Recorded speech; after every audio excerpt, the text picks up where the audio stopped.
एक तारीख हमारे हिंदुस्तान की रही जिस वक्त समंदरी जहाजों से सफर किए जाते थे, तो उस वक्त में अरब की एक शहजादी समंदर के साहिल पे जब आई, तो जब हिंदुस्तान पाकिस्तान या अखंड भारत था, ये उस दौर की कहानी है, उस दौर की कहानी है। लोग कहते हैं मोहम्मद बिन कासिम ने सबसे पहले आक्रमण भारत पे किया, नहीं, वो भी बेटे अंदर की कहानी बता, वो आया क्या था, वो भी तो सच बताना। किसने मजबूर किया था? इस्लाम की तारीख रही है, इस्लाम कभी किसी पे ज्यादती नहीं करता, इस्लाम हमेशा अपना दिफा करता है। हाँ, कभी मुसलमानों ने अपनी तरफ से पहल नहीं की किसी पे, जब इन पे ज्यादती की गई तब इन्होंने उसका दिफा किया। आज तारीख को तोड़ मरोड़ के बयान किया जाता है। अजीजाने मिल्लत इस्लामिया, जब वो शहजादी आई हिंदुस्तान के इसी साहिल पर जो आज पाकिस्तान के हिस्सा है, तो उस वक्त यहाँ का जो राजा था उसने पूरे जहाज पर कब्जा किया, लूटा जहाज को और इस्लाम की शहजादी को कैद किया। बहुत गौर से मेरी बात सुनना, इस्लाम की शहजादी को कैद किया।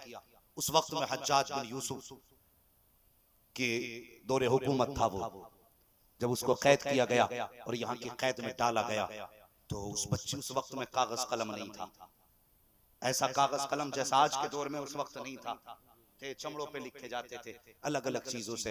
अल्लाह अकबर, जानते हो उस बच्ची ने ना एक लकड़ी या चमड़े के टुकड़े पे अपने खून से एक तहरीर लिखी, और लिखने के बाद उसने हज्जाज बिन यूसुफ की तरफ रवाना की। वो खत जब हज्जाज बिन यूसुफ के पास पहुंचा, उसने खत को खोला, खोल के पढ़ा, माथे पे पसीना था, कभी खत पढ़ता कभी पसीना साफ करता। उसी बीच में उसका 18 साल का भतीजा मोहम्मद बिन कासिम आया, उसने चचा के माथे पे पसीना देखा, कहने लगा चचा माथे पे पसीना कैसा है? उसने कहा बेटे एक बेटी ने खत भेजा है, बस इस खत का जवाब देने के बारे में जब सोचता हूँ तो माथे पे पसीना आता है। कहा चचा मुझे बताएंगे खत में क्या लिखा है?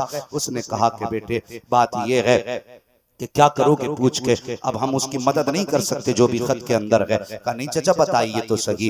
जब चचा ने इतना इसरार देखा ना, तो खत भतीजे के हवाले कर दिया कि तू खुद पढ़ ले। जब मोहम्मद बिन कासिम ने वो खत खोल के पढ़ा, यार उस 18 साल के जवान की आंख में आंसू आ गए। जानते हो उस खत के अंदर क्या लिखा था? उसमें उस बेटी ने खत के अंदर तहरीर किया था, ए मुसलमानों के बादशाह, ए मुसलमानों के हाकिम, मैं दुश्मनों के कैद के अंदर, मैं कैद के अंदर बंद हूँ, अगर मेरी आबरू लूट ली गई तो कयामत के दिन ये मत समझ लेना कि तुझे यूं ही छोड़ दिया जाएगा, तेरा गिरबान पकड़ के रब की बारगाह में लेके आऊंगी और कहूंगी मालिक मेरी इज्जत लुटती रही है, ऐश की नींद सोता रहा, मेरी आबरू लुटती रही और ये ऐश और गफलत की नींद में पड़ा रहा। जैसे मोहम्मद बिन कासिम ने खत पढ़ा, पढ़ते पढ़ते यार मुट्ठी बंद कर ली, गुस्से में मुट्ठी बंद करके कहने लगे चचा बताओ तो सही इस बेटी की आबरू बचाने के बारे में क्या फैसला है? जब इतनी बात मोहम्मद बिन कासिम ने कही है, हज्जाज बिन यूसुफ ने कहा था भतीजे अगर मेरे पास फौज होती तो इस बेटी की आबरू बचाने के लिए जरूर भेज देता।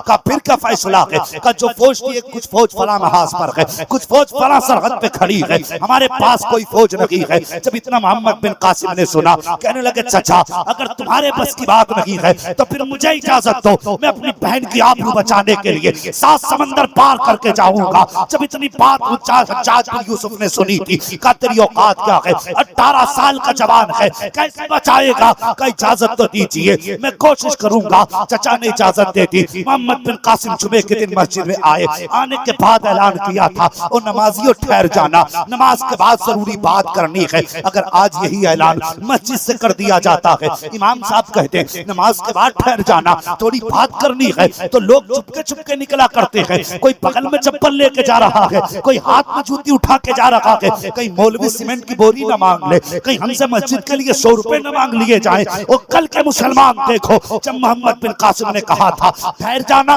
तुमसे जरूरी बात करनी है, अल्लाह अकबर इतना कहना था, नमाज के बाद और यार जवान तो जवान, एक बच्चा भी मस्जिद से निकल के नहीं गया था, बूढ़े भी मस्जिद में थे, जवान भी मस्जिद में थे, इंतजार कर रहे थे कब आए मोहम्मद बिन कासिम मिंबर पर और हमें पता चले, हमें क्यों रोका गया है। मोहम्मद बिन कासिम मिंबर पे आए, आने के बाद अब जरा दिल थाम के मेरी बात सुनना प्यारे प्यारे, मोहम्मद बिन कासिम ने आने के बाद खत हाथ में लिया, लेने के बाद पढ़ना शुरू किया। पढ़ते जा रहे हैं, रोते जा रहे हैं, पढ़ते जा रहे हैं, रोते जा रहे हैं। पूरी मस्जिद में कोई आंख ऐसी ना थी जो बेटी के गम में बरस ना रही थी, कोई चेहरा ऐसा ना था जो आंसुओं से भीगा ना था। उसके बाद मोहम्मद बिन कासिम ने कहा था, लोगों खत सुन चुके हो? कहा हाँ। कब तुमसे मैं कुछ कहूं? कहो क्या कहना चाहते हो? क्या इस बेटी ने आबरू की हिफाजत के लिए पुकारा है? बताओ तुम मेरा साथ देने के लिए तैयार हो के नहीं? जब इतनी बात मोहम्मद बिन कासिम ने कही है तो पूरी मस्जिद ने एक आवाज में कहा था, मोहम्मद बिन कासिम ये ना पूछ हमें जाना है कि नहीं जाना है, बल्कि ये बता अगर वक्त हो तो घर जाके तलवारें ले आए, अगर इतना भी वक्त ना हो तो खाली आज 7 समंदर पार जाने के लिए तैयार बैठे हुए। बाबा नारे तकबीर, नारे रिसालत, नारे रिसालत, अस्मते इस्लाम, नारे तकबीर, नारे रिसालत। अल्लाह अकबर। ये कोई छोटा फैसला था? बहुत बड़ा फैसला था। का ये न पूछ जाएंगे कि नहीं, ये बता घर से तलवारें लेने का वक्त है कि नहीं? अगर वक्त हो तो इजाजत दे घर से तलवारें ले ले, और अगर इतना भी वक्त नहीं है तो फिर चल खाली हाथ हम 7 समंदर पार जाएंगे, बहन की आबरू बचा के लाएंगे। वो तारीख ने देखा, वो चंद मुट्ठी भर लोग मोहम्मद बिन कासिम की क़यादत में 7 समंदर पार आए और उस राजा के महल की ईंट से ईंट बजाई। और जब इस्लाम की शहजादी को छुड़ा के लेके चलने लगे तो किसी ने कहा था, मोहम्मद बिन कासिम कहा क्या का तुम्हें डर नहीं लगा? 7 समंदर पार और दुश्मनों के बीच में एक बेटी को बचाने के लिए आ गए, अगर मर जाते तो कहने लगे बेगैरती की जिंदगी से इज्जत की मौत बेहतर होती है। अगर मर जाते तो कोई ये तो नहीं कहता कि बेगैरत भाई बिस्तर पे ऐश के नींद सोते सोते मरा।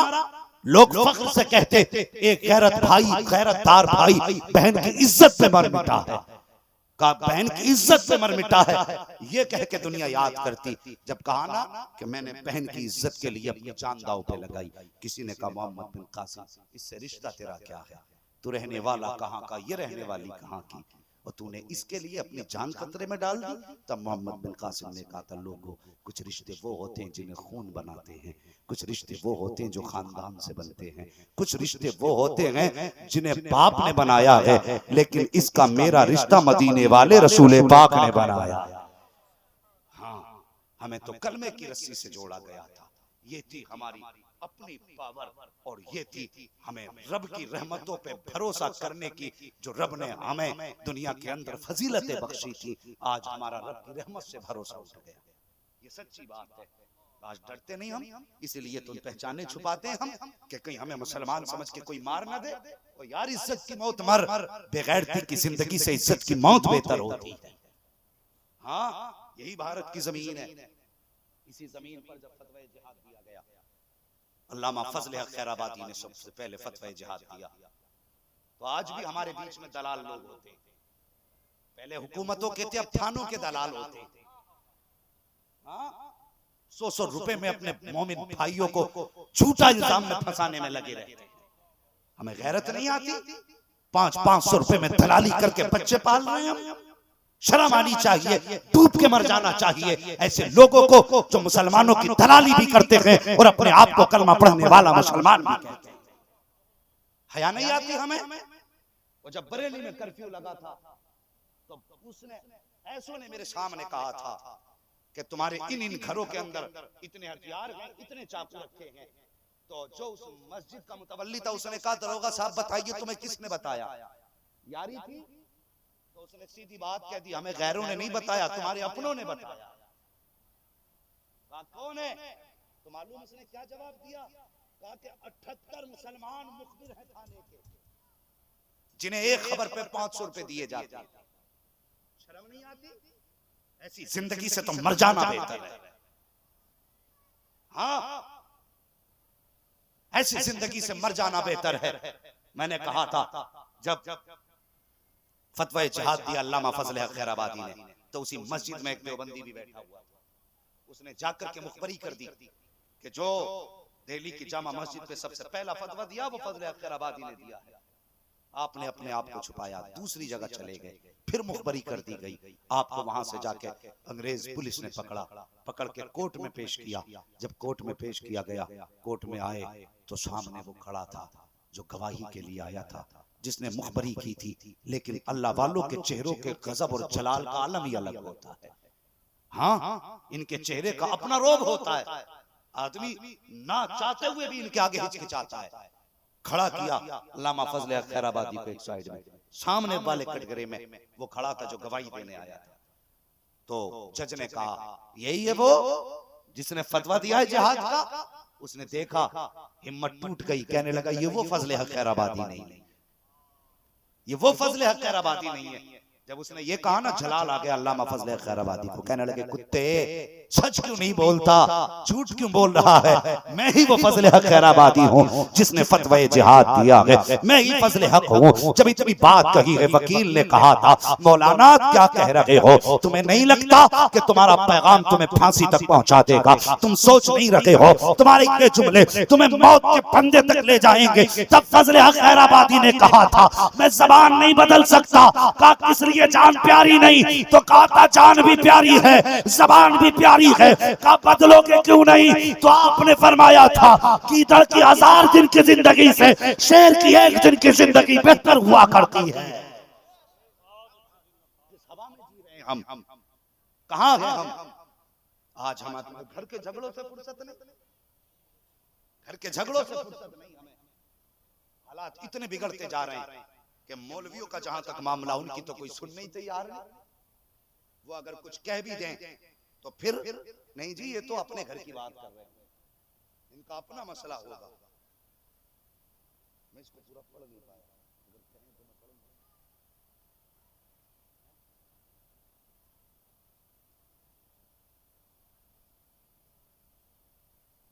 खैरियत है आप लोग? मेरे हाथ में एक पर्चा है, मैं इसे पढ़ना चाहता हूँ। मैं खुद भी समझना चाहता हूँ, मुझे नहीं पता अभी तक ये है क्या, मैं खुद भी समझ लेता हूँ इसको।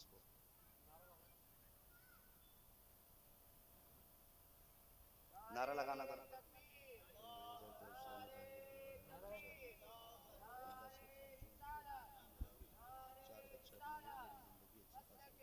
नारे तकबीर, नारे तकबीर, नारे रिसालत, नारे रिसालत, मसले के आला हजरत, मसले के आला हजरत, नारे तकबीर, नारे रिसालत। देखिए, मैं जो बात कह रहा था वही बात निकली है, वही बात निकली जो मैं कह रहा था। जिस चीज का डर था, सच ये है कि दिल के पपोले चल उठे सीने के दाग से। इस घर को आग लग गई घर के चराग से, इस घर को आग लग गई घर के चराग से। भाई सुने, अगर कभी नौबत ऐसी आ जाए कि अगर किसी की बीवी किसी दूसरे के साथ फरार हो जाए, दूसरे के साथ फरार हो जाए और उसके साथ रहने लगे, जबकि शोहर अव्वल शोहर क्या शोहर ही वो है, बाकी तो फराड है ना मसला सबका सब, बाकी तो सबका सब फराड है। सुने मेरी बात सुने, इसमें एक सवाल है कि ज़ैद अपनी बीवी के साथ अपने घर में रहता है और उसके 4 बच्चे भी इसमें जिक्र किए गए, 4 बच्चे भी हैं। अचानक किसी दिन वो किसी दूसरे शख्स के साथ, जिसको बकर के नाम से ताबीर किया गया है, बकर के साथ घर से भाग गई और उसने ये दावा किया है कि मेरे शौहर ने मुझे तलाक दे दी है। वो उसी के साथ रह रही है। वो कहता है कि वो कहती है मुझे तलाक दी है और उसके पास कोई गवाह भी, लड़की के पास कोई गवाह भी, आप भी समझें, लड़की के पास कोई गवाह भी। वो कहती है कि मुझे मेरे शौहर ने तलाक दे दी थी, लेकिन उसके पास गवाह, बोले सारे गवाह नहीं है। तो अब ऐसी सूरत में शौहर कहता मैंने तलाक नहीं दी, बीवी कहती है तलाक दी है और गवाह भी नहीं है, तो ऐसी सूरत में शरीयत का क्या हुक्म? तो जो फिक़ह का एक कायदा है वो है अल बय्यिनतु अलल मुद्दई वल यमीनु अला मन अनकरा। जो ये दावा करता है, जो ये कहे मेरे साथ ऐसा हुआ है, उस पर लाजिम है कि वो गवाह पेश करे। क्या करे? गवाह पेश करे। शरीयत की रोशनी में इस औरत की जिम्मेदारी है कि ये तलाक के गवाह पेश करे। समझ रहे? तलाक के गवाह पेश करे, जो ये कहें कि इसको तलाक देते हुए हमने अपने कानों से सुना। ऐसे गवाह पेश करे। सुन रहे मेरी बात? समझ भी रहे? और अगर ये गवाह पेश नहीं कर सकती तो फरमाया गया कि जो किसी भी बात का जो दावे से इनकार करता है वो कसम खा ले। वल यमीनु अला मन अनकर, जो इनकार करता फिर उसे कसम खिलाई जाएगी। कसम औरत को नहीं, यहां कसम शोहर को खिलाई जाएगी। अगर शोहर ये कसम खा लेता मैंने तलाक नहीं दी तो तलाक नहीं होगी। ये मेरा फैसला नहीं, ये शरीयत का फैसला है, ये मुस्तफा का दीन है। और इसको कोई अपनी राय से बदल और मुआशरे में सुधार तभी आएगा जब मुस्तफा के दीन पे सख्ती से पाबंदी की जाए। ये शरीयत कहती है या तो औरत उस पे गवाह पेश करे, अगर गवाह पेश नहीं करती तो शोहर कसम खाए। अगर वो कसम खा लिए शोहर इस बात पर कि मैंने तलाक नहीं दी तो वो उसके निकाह से नहीं निकलेगी, दूसरे के लिए उस वक्त तक हराम रहेगी जब तक ये तलाक दे न दे, इद्दत पूरी न कर ले, उस वक्त तक ये दूसरे के निकाह में नहीं जा सकती है। अब हालात माशरे के देखिए। अब मैं तुमसे एक बात कहना चाहता हूँ प्यारे, अंदाज़े मेरा बयां मेरा बहुत शौक नहीं है, शायद उतर जाए तेरे दिल में मेरी बात, मेरे बात दिल पे हाथ रख के सुनना। अगर इस समाज के अंदर तेरी मेरी बेटी, मुझे बता तो सकी, जो आबरू का सौदा कर रही है, या तो तेरी बेटी है या मेरी बेटी है, जिसने दूसरे की इज्जत पे हाथ डाला है, या तो तेरी बेटी है या मेरी बेटी है, ऐसी बेटियां बताएं तो सकी कयामत में मुस्तफा को कौन सा चेहरा दिखाएंगी, अपने नबी का सामना कैसे करेंगी। ये तो 60 साल जिंदगी है, जैसे चाहो जिंदगी गुजार के गुजर जाओ, जैसे चाहो जिंदगी गुजार के मर जाओ, लेकिन वो अबदी जिंदगी है। मैदान कयामत होगा, खातूने जन्नत भी होंगी, हसनैन करीमैन भी होंगे, मौला अली भी होंगे, मुस्तफा भी होंगे, वहां पे रब खड़ा करेगा। बता तो सही, क्या तूने हया फातिमा की नहीं देखी थी? क्या तूने पर्दा मुस्तफा की बेटी का नहीं देखा था? या तूने इनकी जिंदगी का एक एक नक्शे कदम न देखा था? फिर बता तो सही, तेरी जिंदगी ज्यादा मुश्किल थी या फातिमा की जिंदगी ज्यादा मुश्किल थी? तुझे रब के अजाब का भी खौफ ना आया? बताए वो बाप मुझे, क्या कयामत के दिन उस वक्त खुदा के अजाब का सामना कर पाएंगे या मुस्तफा के सामने कैसे नजरें उठा पाएंगे? अगर चाहते हो कयामत में सुरखरू हो जाओ, इज्जत के साथ जन्नत में जाओ, मुस्तफा का प्यार मिले, तो सुनो, आज ले उनकी पना, आज मदद मांग उनसे, कल न मानेंगे कयामत में अगर मान गया। नारे तकबीर, नारे तकबीर, नारे रिसालत, नारे रिसालत, जश्न ईद मिलादुन नबी, नारे तकबीर। मुफ्ती हम्माद रजा मुरादाबादी, मुफ्ती हम्माद रजा मुरादाबादी, नारे तकबीर। माशाअल्लाह। ये मुर्शिद को देख रहे हो ना, ये बच्चा 50-50 देखे जा रहा है। और मुझे लग रहा है जब तक ये आता रहेगा मैं तकरीर करता ही रहूंगा। हाँ, मैं इस बच्चे ने बुलाया, बड़ी मोहब्बत करता, अल्लाह इस बच्चे को सलामत रखे। हाँ, और जितने भी इस जलसे में आके बैठे सबको मुस्तफा का सच्चा इश्क अता फरमा दे। खैरियत है ना? आप लोग घरों की हिफाजत करें, हया लाएं नजरों में। हाँ, ये बेहयाइयां क्यों हो रही? जब हमारे घरों में बेपर्दगी आई। ये दरवाजा हम ही ने खोला ना, अगर हमने दरवाजा ना खोला होता तो वो किसी ने, वो अल्लामा मुश्ताक अहमद निजामी ने गालिबन कहा था, न तुम सदमे हमें देते, न हम फरियाद यूं करते, न खुलते राज़े सरबस्ता, न यूं रुसवाइयां होती। हाँ, गैरों से कहा तुमने, गैरों से सुना तुमने, कुछ हमसे कहा होता, कुछ हमसे सुना होता। तुमने अपनी राय पे, अपनी अक्ल पे एतमाद किया, मुस्तफा के दीन पे एतमाद न किया। अल्लाह अकबर। हुजूर का दीन समझो, हुजूर के दीन को अपने घर में लेकर के आओ। फरमाया गया, या अय्युहल्लज़ीना आमनू उदखुलू फिस्सिल्मि काफ़ा, ऐ ईमान वालों इस्लाम में पूरे दाखिल हो जाओ।